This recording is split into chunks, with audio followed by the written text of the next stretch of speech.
All right. Because almost everyone answered that question correctly, we don't need to go over that. But let me quickly talk about the solution of that, just for the record. For that problem, as we discussed, we need to solve that in a reverse way. So first, we need to determine how much is the V pen, or the allowable shear force that can be carried by one pen. And that would be equal to allowable stress times area of a pen. Allowable stress is 5 kips and area is 0.442, and that would be 221 kips, which is the maximum shear force that can be carried by one pen. Now, we plug that into this equation and we say the allowable shear force in a pen should be larger than the applied load, which is QS. And then we know how much is V pen, we know how much is Q, and we solve that for S. And in that case, S would be 4.82 inch. Any questions? All right. I guess now we are ready to present the algorithm for solving these kind of problems in general. Consider this beam in general. The first step would be determining the shear force at the required section. Sometimes the shear force is variable, sometimes it's constant, as we saw there. It depends on where is the section that we want to determine the shear stress. And we need to follow the procedures that we have talked about that in section 5.1 on how to draw the shear and moment diagram. In the second step, we determine the centroid and the moment of inertia. Again, this is a topic that we have already discussed about that. For a section, we need to determine centroid from this equation and the moment of inertia from this equation. And once we determine these two properties, we can go and calculate the moment of area for that subsection. Note that I and Y bar are constant for a section. They do not depend on the point of interest, but Q depends on what section is connected by bolts to the rest of the sections. So Q should be calculated for the part of the section which is connected by the fasteners. One common mistake is sometimes students consider the area above that fasteners for calculating the Q. This is not the case for the built-up members. For built-up members, we consider the area of that part which is connected to the rest of the section by the fasteners. I will talk about several examples a bit later. So Q is calculated from this equation, area times distance, and area would be area of that subsection which is connected, and D would be distance of the centroid of that subsection to the centroid of the entire section, as shown in the figure. After determining Q, we can determine the shear flow. The shear flow again is calculated for the part of the beam which is connected by the fasteners, and it's basically the balancing force, or delta F, for the unit length of the beam. Okay? And Q is calculated like this, delta F over delta X, which is VQ over I. In the very last step, we use the design equation to determine how much is the fastener spacing, or how much is the shear stress in the bolts, or other parameters that we probably look for.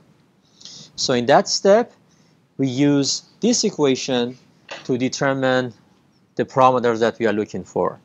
M times V pen should be larger than Q times S. Q is the shear flow, S is spacing between the fasteners, V pen is the shear force capacity of each fastener, or simply the shear force that is developed in each fastener, and M is a parameter that shows how many bolts are connecting that subsegment to the rest of the section. Also, it reflects if that bolt is subjected to single shear connection, as shown here, or double shear connection. Okay? So for single shear connection, M is 1 times the number of fasteners in the section. And for double shear connection, that would be 2 times number of fasteners in that section. Before talking about M and Q, let me show this shear force, V pen, and how to calculate that. For determining the shear force or shear stress developed in a pen, we need to divide the shear force in each pen by the cross-section area of that pen. as shown here in this figure. So V pen is basically area of a pen multiplied by the allowable shear stress of that. Okay, that's it. We need to take these 5 steps to answer built-up members. All right. Now let me talk about different situations for calculation of Q, picking up a correct value for M. Consider this shape. Assume that this shape is subjected to a shear force in the vertical direction, which is the default direction for the calculation of shear force. What area should be considered for calculation of Q here? I can say the top portion of this beam is connected to the rest of that. So Q is calculated for the top portion of this beam. Okay? What would be the case for this shape? What area should be considered for the calculation of Q? Just the middle part is connected by those 2 nails. So the Q should be calculated for this part. All right. Now for the first case, what should I consider as M? How many bolts or how many nails are connecting that piece to the rest of the section? 2. And each of these nails experiencing double shear connection or single shear connection. So what would be the M value? That would be 2. What would be the M value for the second shape? Again, that would be 2 because 2 nails are connecting that piece to the rest of the shape. Yes, in that case, M would be 4. All right, look at this shape. This shape looks a bit complicated. Here we have 5 pieces connected together, and we are using 2 bolts.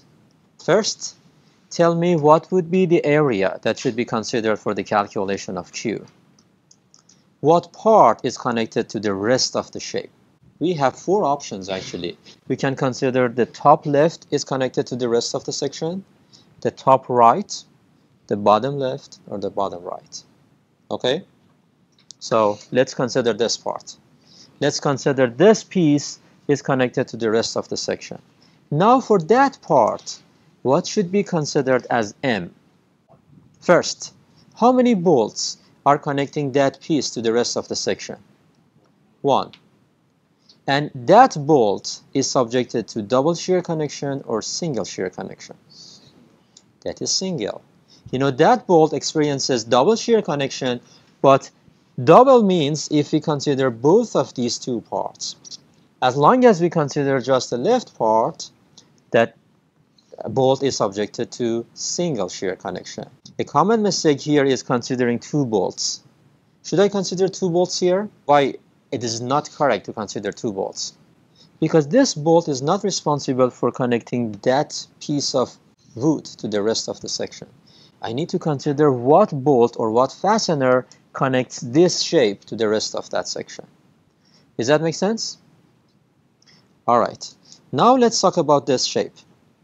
What area should be considered for the calculation of Q? What part of this section is connected to the rest of that? The top. So for the top, should I draw a line parallel to the z-axis and consider every area above that line? We consider the entire area of the subsection which is connected by that bolt. And in that case, that would be the entire area of that C shape, C section. Okay? Again, another common mistake is drawing a line like that and considering the area above that line, which is not correct. Okay, for this shape, what should I consider as M? How many bolts are connecting that C section to the rest of the shape? 2. And each bolt is subjected to single shear, so that would be 2. All right. Now consider this shape. What area should be considered for the calculation of Q? The very top part of that. And what would be the M? M would be 2. What about this shape?